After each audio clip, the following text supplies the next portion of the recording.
இந்த ஊரடிச்சு உலையில போட்டு ஊழல் மேல ஊழலா செஞ்சுக்கிட்டு அதுல இருந்து தப்பிக்கிறதுக்கு பேர் தான் நிர்வாகத்திறன் அப்படின்னு சொன்னா, ஊழல்லையே ஊறி போனவங்களால இந்த கூட்டணி ஆட்சியோ ஆட்சியிலையும் பங்கு அதிகாரத்திலையும் பங்கு கொடுக்க முன் வராது. போலீஸ் டிபார்ட்மெண்ட்டை கையில வச்சுக்கிட்டு பிகினிங்லயே இனிஷியல் ஸ்டேஜ்லயே இந்த போதைப் பொருள் நடமாட்டத்தை ஏன் கண்ட்ரோல் பண்ணல? நையாண்டி சம்பந்தம் இல்லாத பேச்சு இதெல்லாம் பேசிட்டு ஒவ்வொரு ஊழலா வெளியில வரும் போலயே, ஒவ்வொரு வேஷமா கலைஞ்சிரும் போலயே நாங்க தான் அனுப்பி வச்சோம் அப்படின்றாங்களே. அனுப்பி வச்சவங்களுக்கு மினிஸ்ட்ரியில இடம் கொடுத்தா ஏன் கதறீங்க? மக்கள் என்ன பண்ணிட்டாங்க, எம்ஜிஆர் என்ன பண்ணிட்டாரு, எம்ஜிஆர் என்ன இது பண்ணிட்டாரு. 50 வருஷமா ஒரே டெக்னிக்கா? உங்க அப்பா இங்கதான் இருப்பாருன்னு சொன்னாங்க, அதான் தேடிக்கிட்டு இருக்கேன். எங்க உங்க அப்பாவையா காணோம்? 5 நிமிஷம் பேசுனதுக்கே கொலத்தூரி இந்த ஆட்டம் ஆயிடுச்சு. பேசுனா அப்புறம் என்ன பண்றது? மாண்புமிகு பேரவைத் தலைவர் அவர்களே, சட்டம் ஒழுங்கை பத்தி பேச்சு வந்தது. சட்டம் ஒழுங்கு சரியா இருக்கணும் அப்படின்றதுல எங்களுக்கு மாற்று கருத்தே கிடையாது. கண்டிப்பா லா அண்ட் ஆர்டர் கரெக்டா இருக்கணும், கரெக்டா இருக்க வைப்போம். அதே மாதிரி பெண்கள் பாதிக்கப்படுறதையும் இங்க யாராலையும் சகிச்சுக்கவே முடியாது. அதுக்கான கடுமையான நடவடிக்கைகள் நம்ம அரசு எடுத்துக்கிட்டு இருக்கிறோம். இந்த சிங்கப்பெண் சிறப்பு அதிரடி படை கூட அதுக்கான ஒரு ஃபர்ஸ்ட் ஸ்டெப் தான். அதே மாதிரி இந்த போதைப் பொருள் நடமாட்டம் அதை கண்ட்ரோல் பண்றதுக்கும் நம்ம அரசு கடுமையான நடவடிக்கைகள் எடுத்துக்கிட்டு இருக்கிறோம். அதையும் கண்டினியூ பண்ணி எடுப்போம். மாண்புமிகு பேரவைத் தலைவர் அவர்களே, இப்ப நான் சொன்ன இந்த பிரச்சனைகள்லாம் 2026 போன மாசம் மே மாசம் 10ஆம் தேதி புதுசா வந்துடல. இதெல்லாம் பல வருஷமா இருக்கிற பிரச்சனைகள் தான், பல வருஷமா கண்டுக்காம விட்ட பிரச்சனைகள் தான். இன்னைக்கு எதிர்கட்சிக்காரங்க அதை பத்தி கேட்கும் போது எனக்கு அது அக்கறையா தெரியல, அவதூறு அரசியலா தான் தெரியுது, பழி போடுற அரசியலா தான் தெரியுது. இப்படி அவதூறு பழி போடுறவங்களை பார்த்து ஒன்னே தான் கேட்கணும்னு தோணுது.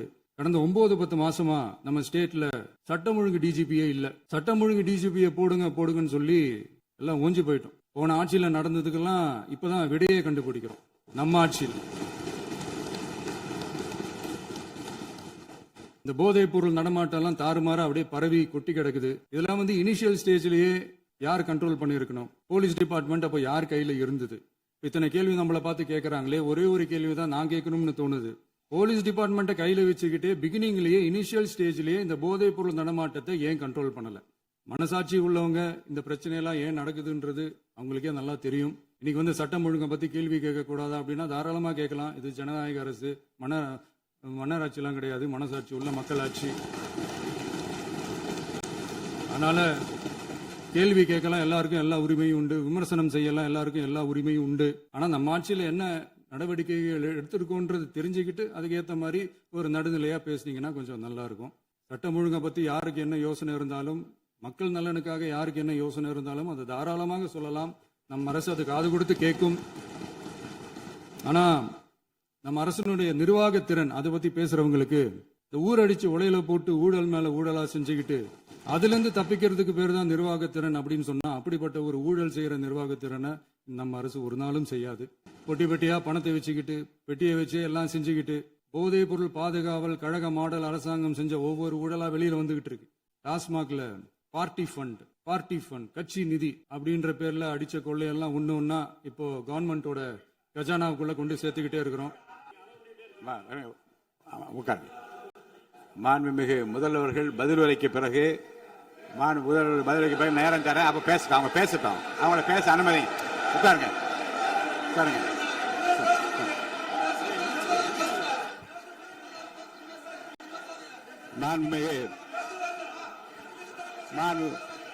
ஹலோ பண்றேன். உட்காருங்க. மாண்பு உறுப்பினர்கள், நீங்க இங்க உட்காருங்க. அமைதியா உட்காரு. நீங்க எல்லாம் உட்காருங்க.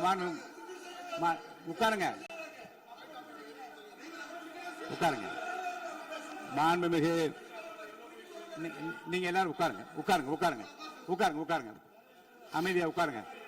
இருங்க. உட்காருங்க. அப்புறம் நீங்க என்ன உட்காருங்க. நான் கொடுங்க. உட்காருங்க.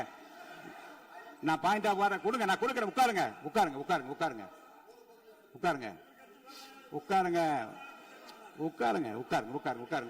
மாண்புமிகு முதல்வர் அவர்கள் கோர்வையாக நிதானமாக சொல்லிக்கொண்டே இருக்கிறார். நீங்க குறிப்பெடுத்து வைத்துக் கொள்ளுங்கள். பேசி முடித்தவுடன் நான் உங்களுக்கு அவகாசம் தருகிறேன். நீங்க ஒண்ணா சொல்லுங்க, என்ன என்று நீங்க சொல்லுங்க. உங்க சொல்லுகிற வாய்ப்பை நான் உங்களுக்கு தருகிறேன். இப்போது மாண்புமிகு முதலமைச்சர் உங்கள் உரையை தொடரலாம்.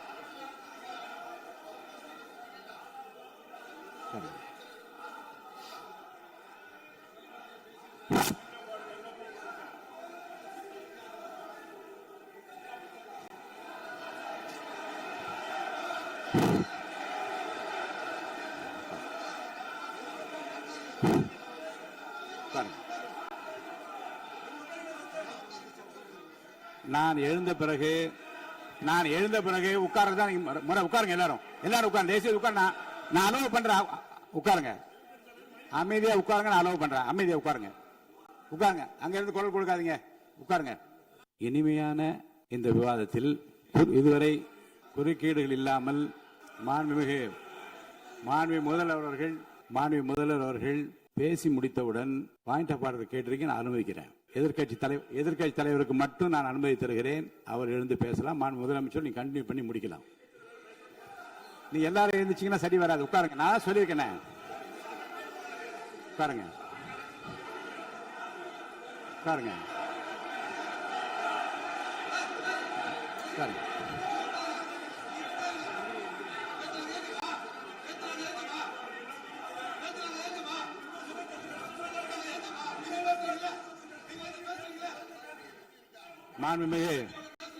மாண்பு உறுப்பினர்கள் அமைதி காக்க வேண்டும். நேற்று எதிர்க்கட்சி தலைவர் பேசுகிற போதும் அவர் பேசுகிற எல்லாவற்றுக்கும் நான் அனுமதி அளித்தேன். அதுல பாயிண்ட் ஆஃப் கேளுங்க. அந்த விவாதத்தில் கேளுங்க. இப்போதும் மாண்புமிகு முதலமைச்சர் அவர் பேசி முடித்த பிறகு நான் உங்களுக்கு அதுக்குரிய அவகாசம் தருகிறேன். நீங்க கேள்வி கேளுங்க. கேட்கிற உரிமையும் விளக்கத்தை பெற்றுக்கொள்ள உரிமை உங்களுக்கு இருக்கிறது. அதற்கு அவகாசம் நான் தருகிறேன். மாண்புமிகு உறுப்பினர் அமருங்க. நான் என் தீர்ப்பை சொல்லுகிறேன். மாண்புமிகு முதலமைச்சர் அவர்கள் பேசி முடித்தவுடன் எதிர்க்கட்சி தலைவருக்கு அந்த வாய்ப்பை நான் தருகிறேன். நிச்சயமா அந்த கேள்வி கேட்கலாம். உட்காருங்க எல்லாரும். பேரவை முன்னவர் பேசுங்க. மாண்பு பேரவைத் தலைவர் அவர்களே, இன்று இவர்கள் முயற்சி செய்வது அவர் ஆளுங்கட்சியாக இருக்கின்ற போது இருங்க, நான் சொல்லிடுறேன் ப்ளீஸ். ஒரே நிமிஷம் நான் சொல்லிடுறேன் ப்ளீஸ். ஆளும் கட்சியாக இருக்கின்ற போது நீங்கள் சொன்ன ஒரே வார்த்தை, நாங்கள் பேசி முடித்ததற்கு பிறகு குறிப்பிடுத்துவிட்டு நீங்கள் எந்த கேள்வி வேண்டுமானாலும் கேட்கலாம் என்று ஒரு முறையை நீங்கள் பின்பற்றினீர்கள். அதே முறையை இப்போது பின்பற்ற வேண்டும் என்று கேட்டுக்கொள்கிறேன். பள்ளிக்கல்வித்துறை அமைச்சர். மாண்புமிகு பேரவைத் தலைவர் அவர்களே, நேற்றைய தினம் கூட எதிர்க்கட்சி தலைவர் சொன்னதை முழுமையாக கேட்டு இறுதியில் ஒரு வாய்ப்பு தந்தீங்க. அதுவும் இல்லாம இந்த நேரத்தில் நேரலையில் நீங்களும் பாக்குறீங்க. அங்கிருந்து உரிமையில் விழித்து இந்த பக்கம் இருக்க உறுப்பினர்களை பார்த்து அப்படின்னு உரிமையில் விழிப்பதை உங்கள் மூலமாக கண்டிக்கிறேன். அந்த வார்த்தையை அவை குறிப்பிலிருந்து நீக்கணும். கண்ணியம் காத்து முதல்வர் முழுமையாக பேசுவதை காத்து கண்ணியம் காத்து இந்த சபைக்கு ஒரு மரபு இருக்கிறது. அதை மூத்த உறுப்பினர்கள் பின்பற்றபடி உங்கள் மூலமாக கேட்டுக்கொள்கிறேன். மாண்புமிகு முதலமைச்சர் அவர்கள் உரையை தொடரலாம். நான் தரேன். நான் உறுதியாக மாண்புமிகு முதலமைச்சர் அவர்கள் பேசி முடித்தவுடன் எதிர்க்கட்சி தலைவருக்கு அந்த வாய்ப்பு தரப்படும் என்பதை உறுதியாக சொல்லிவிட்டேன். இடையிலே குறுக்கீடு செய்யாமல் அந்த பேச்சு முழுமையாக பேசி முடிக்க நீங்கள் அனுமதி வழங்க வேண்டும் என்று கேட்டுக்கொள்கிறேன். அமைதியா உட்காருங்க. அவங்க பேசி முடிக்கட்டும். நீங்க கேளுங்க. நான் என்ன சொல்றேன், கேட்கிற உரிமையும் விளக்கத்தை கேட்டு பெற உரிமை உங்களுக்கு இருக்கிறது. ஆனா இடையிலே குறுக்கீடு செய்யாமல் அதை முடிக்கும்படி நான் கேட்டுக்கொள்கிறேன். மாண்புமிகு முதலமைச்சர் அவர்கள் தொடர்ந்து நீங்க பேசலாம். எதிர்க்கட்சி தலைவர் அவர்கள் உங்கள் கட்சியினுடைய உறுப்பினரை அமைதிப்படுத்த வேண்டும் என்று நான் கேட்டுக்கொள்கிறேன். உங்களுக்கு வாய்ப்பு தரவில்லை என்றால் அவர் எழுந்து நிற்பதில் நியாயம் இருக்கிறது. வாய்ப்பு தரப்போகிறேன். மாண்புமிகு முதலமைச்சர் அவர்கள் பேசி முடித்தவுடன் உங்களுக்கு வாய்ப்பு தரப்படும். அது வரைக்கும் உங்களுடைய உறுப்பினரை அமைதி காக்க நீங்கள் தான் பார்த்துக் கொள்ள வேண்டும். மாண்புமிகு அவை முன்னவர். மாண்புமிகு பேரவைத் தலைவர் அவர்களே, அவர் அப்போது சொன்னது வேறு, இப்போது நடந்து கொள்கிற முறைகள் வேறாக இருக்கிறது. அன்றைக்கு அவர் சொல்லுகிற போது அமைச்சர் அத்தனை பேரும் பேசி முடித்ததற்கு பிறகு உங்களுடைய கருத்துக்கள் யாராவது தெரிவிக்கலாம். இப்போது பின்பற்றினால் நன்றாக இருக்கும். நீங்கள் அதற்காகத்தான் சொன்னீர்கள். முதலமைச்சர் பேசியதற்கு பிறகு எதிர்க்கட்சி தலைவர் அவர்கள் பேசுவதற்கு வாய்ப்பளிக்கிறோம் என்று சொல்லியிருக்கிறார்கள். ஆகவே தான் அந்த வாய்ப்பை நீங்கள் இல்ல அது பதில் சொல்லணும்னு கேட்டிருக்காங்க. பதில் சொல்லணும் சொல்லியிருக்காங்க. பதில் சொல்லினா தான் பிரச்சனை. இல்ல அப்படி இல்ல.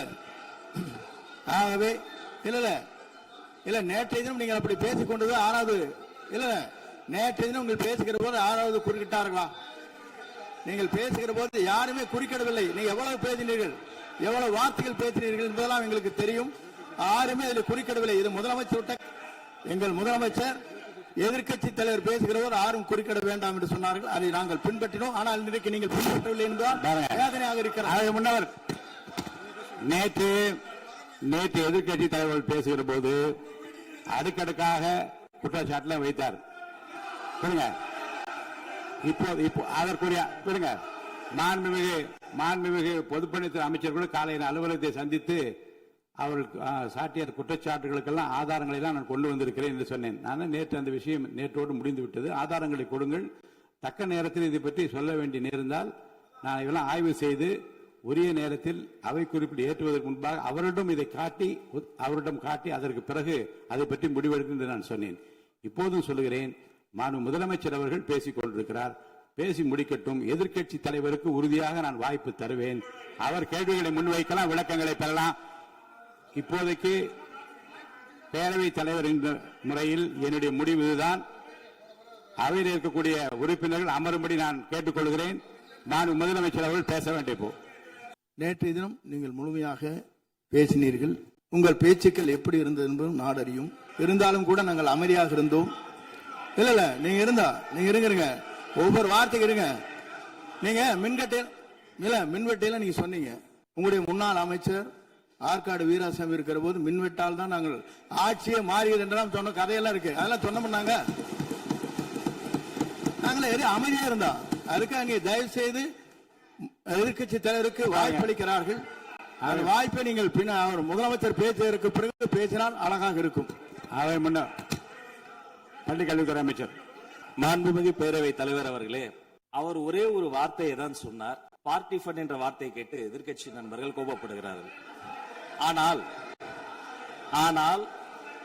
அதன் மீது உங்களுக்கு பாயிண்ட் ஆஃப் ஆர்டர் தருவதாகவும் நீங்கள் சட்டப்பேரவை தலைவர் சொல்கிறீர்கள். நேற்றைய தினம் இதே போல வெற்றி தலைவர் அவர்களினுடைய வழிகாட்டில் வளர்ந்த நாங்கள் சகிப்புத்தன்மையோடு அவர்கள் பல வார்த்தைகள் சொன்னார்கள். புதிதாக சோஃபா மாடல் என்றார்கள், குதிரை பேரம் என்றார்கள், எத்தனையோ வார்த்தைகள் சொன்ன போது சகிப்புத்தன்மையோடு அதை கேட்டு பொறுமையாக இருந்தோம். இவர்கள் குதிரை பேரம் எல்லாம் அவைக்குள் நீக்கப்பட்டு விட்டது. சரி, சோஃபா மாடல் என்று சொன்னார்கள். ஆதாரம் கேட்டு இப்படி எழுந்து நாங்கள் கொந்தளிக்காமல் ஒரு சட்டமன்றத்தில் ஒரு உறுப்பினர் எப்படி நடந்து கொள்ள வேண்டும் என்பதற்கு எடுத்துக்காட்டாக தமிழக வெற்றி கழகத்தின் உறுப்பினர்கள் நடந்து கொண்டார்கள். இப்போது மதிப்பிற்குரிய எதிர்க்கட்சி தலைவர் அவர்களை உங்கள் ஊடாக நான் கேட்பது என்னவென்றால், அவர்களினுடைய கட்சி உறுப்பினர்களை அவர் அமைதிப்படுத்தி முதல்வர் அவர்கள் உரையை முழுமையாக கேட்டு சகிப்புத்தன்மைக்கு சட்டமன்றத்தில் இந்த பக்கம் மட்டுமல்ல அந்த பக்கமும் எடுத்துக்காட்டாக இருப்பதற்கு அவர் வழிவகை செய்ய வேண்டும் என்று உங்கள் மூலமாக கேட்டுக்கொள்கிறேன். பொதுப்பணித்துறை அமைச்சர். மாண்புமிகு பேரவைத் தலைவர் அவர்களே, திராவிட முன்னேற்ற கழகம் முதல் நாளில் இந்த சபையுடைய மரபையும் பாரம்பரியத்தை பற்றியும் நமக்கு வகுப்பெடுத்தார்கள். அந்த மரபுப்படி எங்களுடைய தலைவருடைய வழியில் இந்த சட்டசபையுடைய நிகழ்வுகளில் நாங்கள் கலந்து கொண்டிருக்கிறோம். நேற்று எதிர்க்கட்சி தலைவர் பேசும்பொழுது எவ்வளவோ வார்த்தைகள் உண்மைக்கு புறம்பாக சட்டத்திற்கு எதிராக ஒரே நிமிஷம் பேசுறேன். சட்டத்திற்காக பேசும்பொழுது நாங்கள் அமைதியாக இருந்தோம். ஒரு 2-3 முறை தான் அவரு பேசும்போது மினிஸ்டர்கள் நின்னாங்க. ஆனா இன்னைக்கு மாண்புமிகு முதலமைச்சருடைய முதல் உரை கடந்த 4 நாட்களாக திராவிட முன்னேற்ற கழகம் முதலமைச்சர் ஏன் பேசலன்னு சொல்லிட்டே இருந்தாங்க. இன்னைக்கு பேச ஆரம்பிச்ச உடனே அவர் சொன்ன வார்த்தை பார்ட்டி ஃபண்ட் சொன்னார். எந்த பார்ட்டின்னு சொல்ல. ஆனா அந்த வார்த்தைகள் சொல்லி முடிஞ்ச உடனே எதற்காக முதலமைச்சருடைய பேச்ச இவங்க குறுக்கிறாங்கன்னு தெரியல. நீங்கள் சொன்னதுபடி முதலமைச்சர் பேச வேண்டும். பேசிய பின்பு கருத்துகளுக்கு பதிலளிக்க அவர்கள் பதிலளிக்கும், நாங்களும் பதிலளிக்க தயாராக இருக்கிறது பதிவு பண்றோம். மாண்பு முதலமைச்சர் அவர்கள்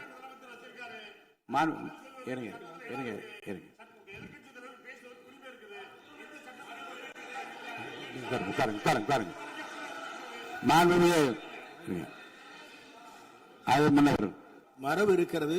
எப்போது வேணா பாயிண்ட் ஆஃப் ஆர்டர் இருக்கலாம். இருந்தாலும் கூட நீங்க அந்த மரபை நீங்க கடைபிடித்தீங்களா உங்க ஆட்சியில? நீங்க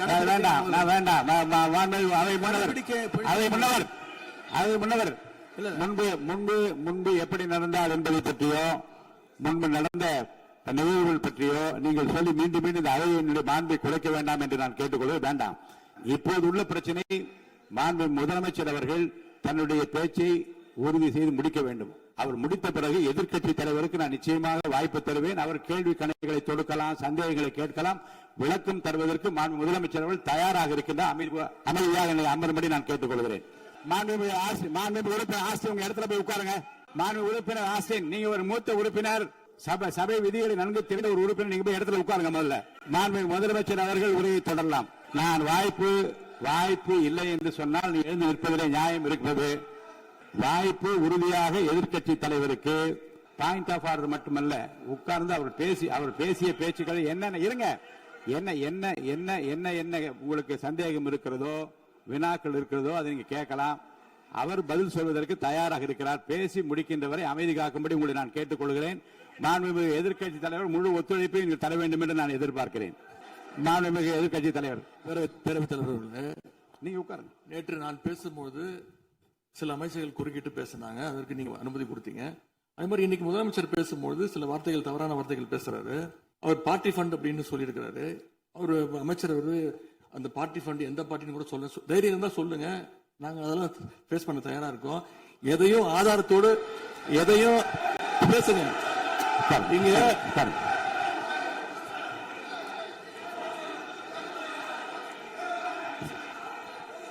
அது மாதிரி பேரவைத் தலைவர் அவர்களே, நேற்று நான் பேசி முடிஞ்சோடனே நீங்க அவை முடிஞ்சிருச்சுன்னு சொல்லிட்டீங்க. நாங்கெல்லாம் வீட்டுக்கு போயிட்டோம். வீட்டுக்கு போய் டிவி போட்டு பார்த்தா அங்க இன்னொரு அமைச்சர் இன்னும் பதில் சொல்லிட்டே இருந்திருக்கிறாரு. அதற்கெல்லாம் நாங்க இப்ப என்ன பதில் இது, என்ன மரபு இது? நீங்க இப்ப பேசிக்கிட்டே இருப்பீங்களா? நாங்க அதை பார்த்துக்கிட்டே இருக்கணுமா? அதே மாதிரி இன்னைக்கு முதலமைச்சர் அவர்கள் பேசும்போது நாங்களும் அமைதியா கேட்டுக்கிட்டு தான் இருந்தோம். ஆனா சில கருத்துக்கள் அவர் பேசும்போது அதை நாங்க அனுமதிக்க முடியாது. ஆதாரத்தோடு ஏதாவது பேசணும்னா, குற்றச்சாட்டுகள் சொல்லும் போது ஆதாரத்தோடு சொன்னீங்கன்னா அதை நாங்க ப்ரூவ் பண்றதுக்கு தயாராக இருக்கு. மாண்புமிகு உறுப்பினர் அவர்கள் இருங்க. நேற்று மாண்புமிகு எதிர்க்கட்சி தலைவர்கள் பேசியதும், மாண்புமிகு பொதுப்பணித்துறைகள் பேசியதும் ஆதாரம் இல்லாமல் பேசக்கூடாது என்று நான் சொன்னேன். ஆய்வு செய்து நீக்கப்பட வேண்டியது நீக்கும் என்று சொன்னேன்.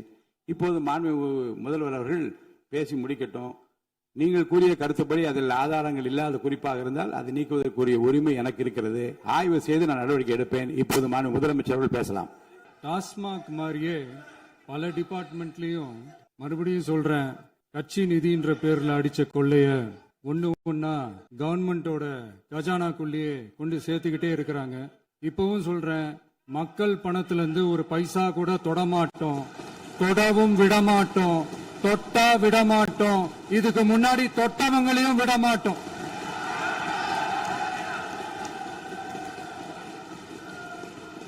ஒவ்வொரு ஊழலா வெளியில வரும் போலயே, ஒவ்வொரு வேஷமா கலைஞ்சிரும் போலவே இங்க இருக்கிற நிறைய பேரு நடுங்கி போய் இதுல நம்ம மேல அவதூறு வேற. இப்ப புதுசா ஒரு வெப்பன் ஒண்ணு கொண்டு வந்திருக்காங்க. அது என்ன தெரியுமா? அவங்க தயவால தான் நம்ம ஆட்சி நடக்குதாம். மக்கள் தயவால இந்த ஆட்சி நடந்துகிட்டு இருக்கு.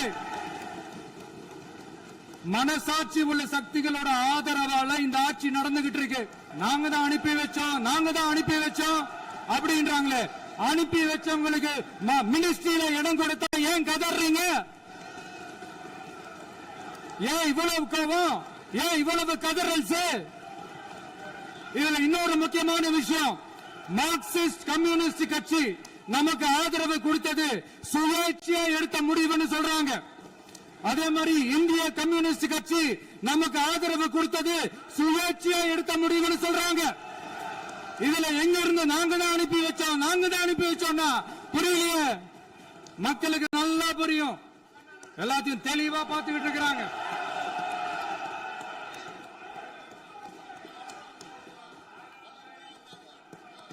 முதலமைச்சர் கண்டினியூ பண்ணலாம். மாண்பு முதலமைச்சர்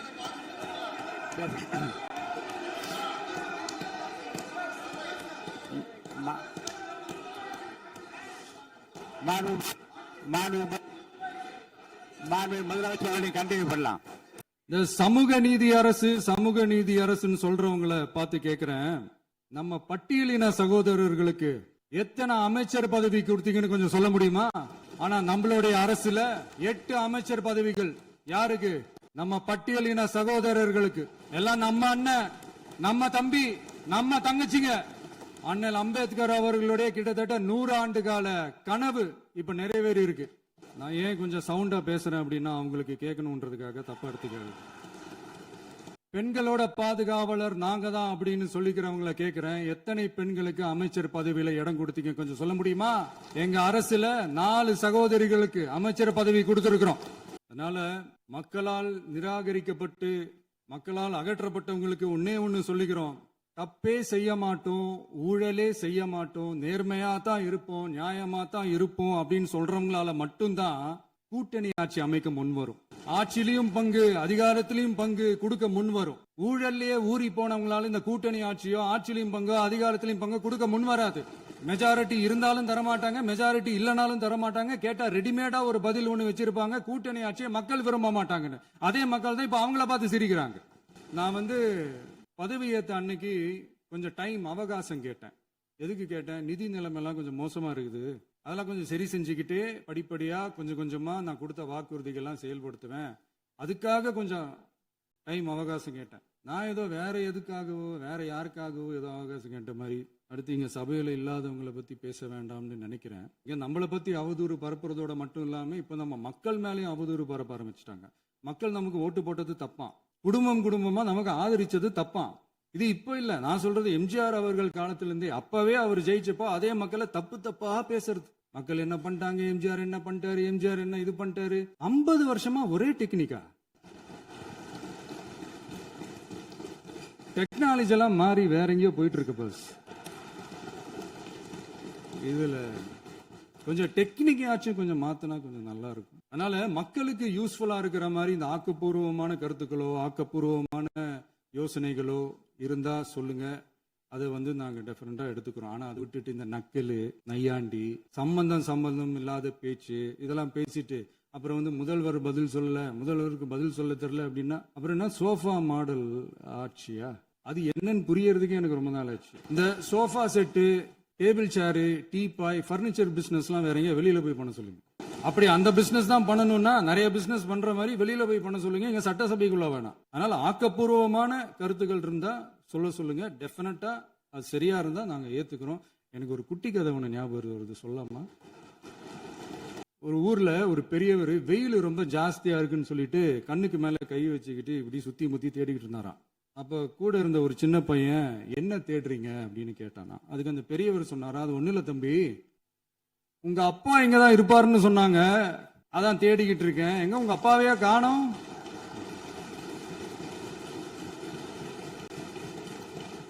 இல்ல அந்த எங்களுக்கும் நக்கலா நையாண்டியா சம்பந்தம் இல்லாத குட்டி கதை இதெல்லாம் எங்களுக்கும் பேச தெரியும்.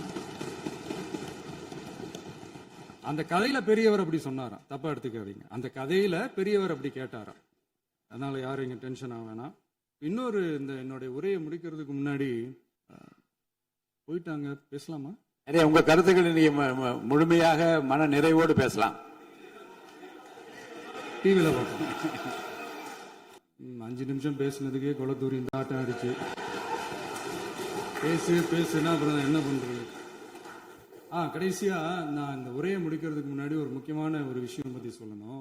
ஆளுநர் உரை அன்னைக்கு தமிழ் தாய் வாழ்த்துக்கு அப்புறம் தேசிய கீதம் பாடினது தப்பு, தேசிய கீதம் 2 முறை பாடினது தப்பு, அப்படி ஒரு நிகழ்வு இதுக்கு முன்னாடி இந்த சட்டசபையில நடந்ததே கிடையாது, அந்த மரபையே மாத்திட்டீங்க, இப்படி ஒரு பெரிய ஒரு போர் மாதிரி எதிர்கட்சியை சார்ந்தவங்க எல்லாம் சொன்னாங்க இல்லையா? அந்த மாநில உரிமை போராளிகளை, அந்த மரபு காக்கிற உரிமை போராளிகளை ஒரே ஒரு கேள்விதான் கேட்கணும். 2021 ஆகஸ்ட் 2 ஞாபகம் இருக்கா?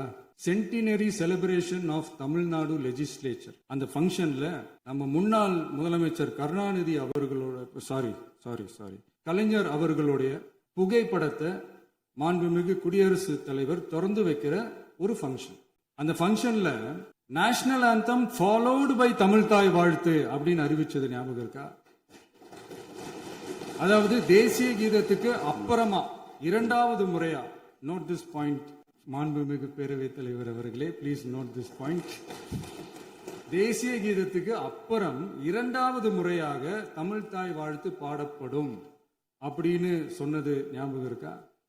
அதுவும் முத்தமிழ் அறிஞர் அப்படின்னு சொல்ற நம்ம கலைஞர் அவர்களுடைய அந்த புகைப்படம் வெளியிட்டு விழாவில் அவர் இருந்த இதே சபையில தமிழ 2வது இடத்துக்கு தள்ளினது யாருன்னு ஞாபகம் இருக்கா? அது மட்டும் இல்ல, அந்த தேசிய கீதத்தை நாட்டுப்பண் நேஷனல் ஆந்தம்னு சொல்லி அதே ஃபங்க்ஷன்ல கடைசியா ஃபங்க்ஷன் முடியும் போது செகண்ட் டைம் தேசிய கீதம் பாடினதும் ஞாபகம் இருக்கா? இதே அவையில் தான் அது அவை குறிப்பிலும் இருக்கிறது. இதே அவை தான் நடைபெற்றது. இந்த book தக்க நேரத்தில் இந்த ஆதாரங்களை அளித்த மாண்பு முதல் அவர்களுக்கு நன்றியை தெரிவித்துக் கொள்கிறேன்.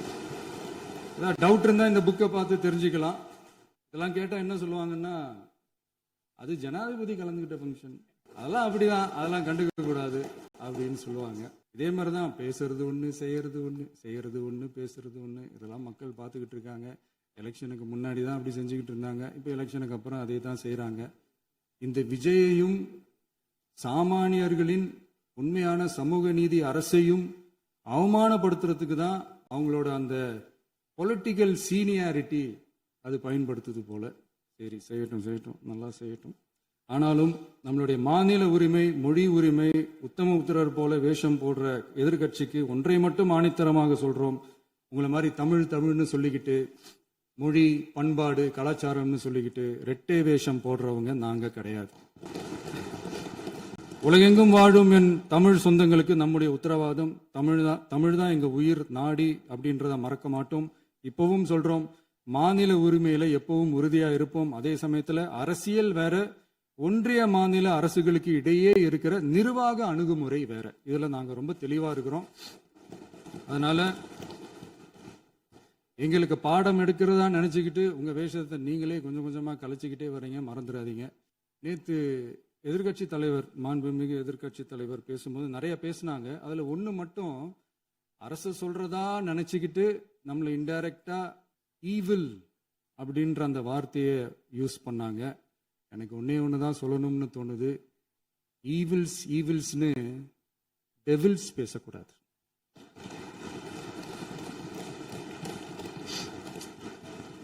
அவங்க இருந்திருந்தா ஒரு ஆக்ஷன் பண்ணணும்னு எனக்கு தோணுச்சு. எல்லாரும் போயிட்டாங்க. பர்மிஷன் பண்ணலாமா? இப்பவும் பண்ணலாம், ஒன்றும் தப்பு இல்லை.